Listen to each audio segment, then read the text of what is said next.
Hello बंधु बान्धवीসকল আপোনালোকক এটা অন্য নতুন ভিডিঅ'লৈ আপোনালোকক স্বাগতম জনাইছোঁ।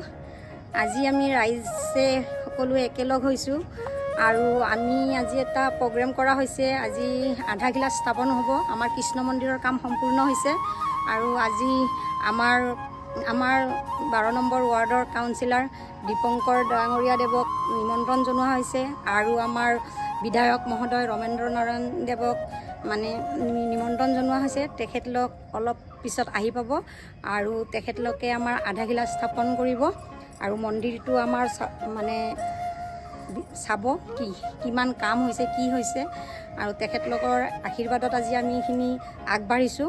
সেয়েহে আপোনালোকক দেখুৱাই যাম আগলৈ কি কৰি আছোঁ। আজি আমাৰ শান্তিপুৰ মথুৰা নগৰ ওপৰ অংশৰ কৃষ্ণ মন্দিৰ নিৰ্মাণৰ আধা গিলাচ স্থাপনৰ কাৰণে 12 নম্বৰ নিমন্ত্ৰিত অতিথি 12 নম্বৰ ৱাৰ্ডৰ কাউন্সিলৰ দীপঙ্কৰ বৈশ্যদেৱ আৰু প্ৰাক্তন কাউন্সিলৰ ভূপেন ঠাকুৰীয়া দেৱ আমাৰ মাজত উপস্থিত হৈছে আৰু বিশেষ কাৰণত পশ্চিম গুৱাহাটীৰ বিধায়ক ৰমেন্দ্ৰ নাৰায়ণ কলিতা দেৱ আমাৰ মাজত উপস্থিত থাকিব পৰা নাই।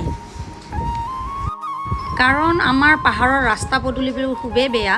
আমি সেইটোত কোনো দুখ লগা নাই, কাৰণ আমি জানো তেখেতৰ বয়স অনুযায়ী আমাৰ ৰাস্তাবোৰ বহুত বেয়া।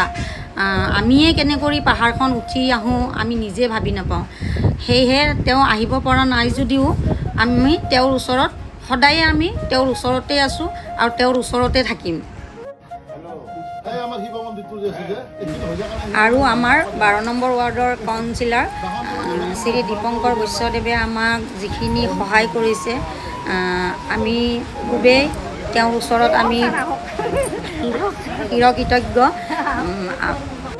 আৰু তেওঁৰ লগত প্ৰাক্তন কাউন্সিলৰ ভূপেন ঠাকুৰীয়া দেৱেও আমাক যথেষ্ট পাহাৰবাসীক সহায় কৰিছিল আৰু সহায় কৰি আছে আৰু আমাৰ ৰাইজৰ তৰফৰ পৰা তেখেতলৈ অশেষ ধন্যবাদ জ্ঞাপন কৰিলোঁ। এতিয়া আমাৰ সম্বৰ্ধনা অনুষ্ঠান আৰম্ভ হৈছে।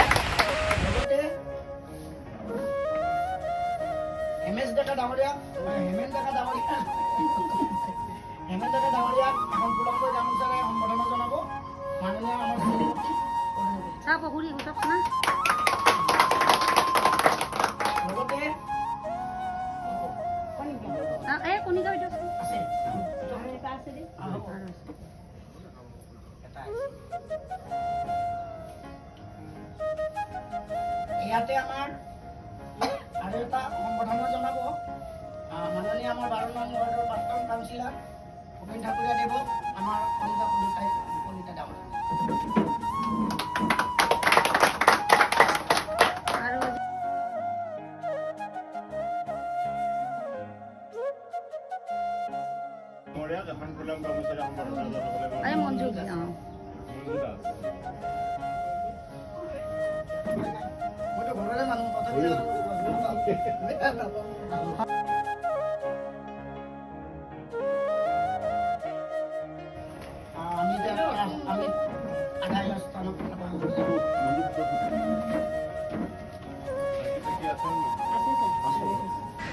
এতিয়া আধা গিলাচ স্থাপনৰ কাৰ্যসূচী আৰম্ভ হ'ব।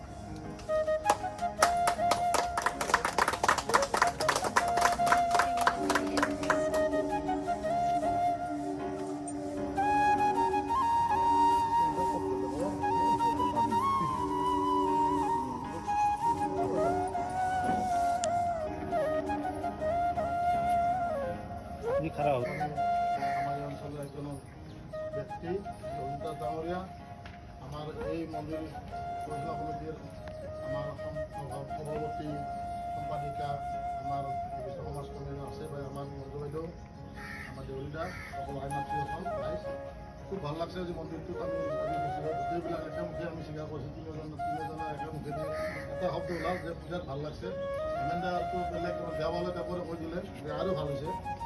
ভৱিষ্যতে যে আমাৰ ৰাস্তাটো হৈ যায় কিবা আমাৰ মানে এনেকুৱা যে আমাৰ গছপুৰ যে আছে যে আমাৰ যে কি কয় আমাৰ জ্যোতিৰ্লিংগ এনেকুৱা টাইপৰে আমাৰ পৰিৱেশ হ'ব আৰু প্ৰাকৃতিক দৃশ্যটো ভাল গছ গছনি আছে আৰু আমি ইয়াত আহি যি কমিটিখনে যিখিনি আজি বনালে সেইখিনি আমি খুব সন্তুষ্ট হৈছোঁ আৰু এই কথাখিনি আজি বিধায়ক ডাঙৰে নাহিব পাৰে তেখেতৰ ইমাৰ্জেঞ্চি কথাত আজি কলাক্ষেত্ৰ এটা প্ৰগ্ৰেমত গ'ল মই যাবলৈ কৈছিল কিন্তু আমি যিহেতু ৰাইজক আমি কথাখিনি কৈছোঁ যে আমি আজি আহিম মহানগৰ কাউন্সিলৰ দীপাংকৰ বৈশ্য ডাঙৰীয়া সম্পাদক ডাঙৰীয়া আপোনালৈ মোৰ আন্তৰিক জনাইছোঁ লগতে সৰস্বতী পাহাৰৰ স্থানীয় সমাজকৰ্মী দাস ডাঙৰীয়া আৰু আজি সভাত উপস্থিত থকা সূৰ্য ৰাইজ সুন্দৰ কাম কৰিছে মন্দিৰটো খুব ভাল লাগিছে আমি আহি বৰ ভাল পাইছোঁ এই অঞ্চলৰ ৰাইজক প্ৰভু শ্ৰীকৃষ্ণই ভালে কুশলে ৰাখক তাতে মংগল কামনা কৰিছোঁ আৰু পৰৱৰ্তী যি 1.5 লাখ টকা পাব এই 1.5 লাখ টকাৰ কি কাম কৰিব তেখেতসকলে পৰিকল্পনা কৰি লওক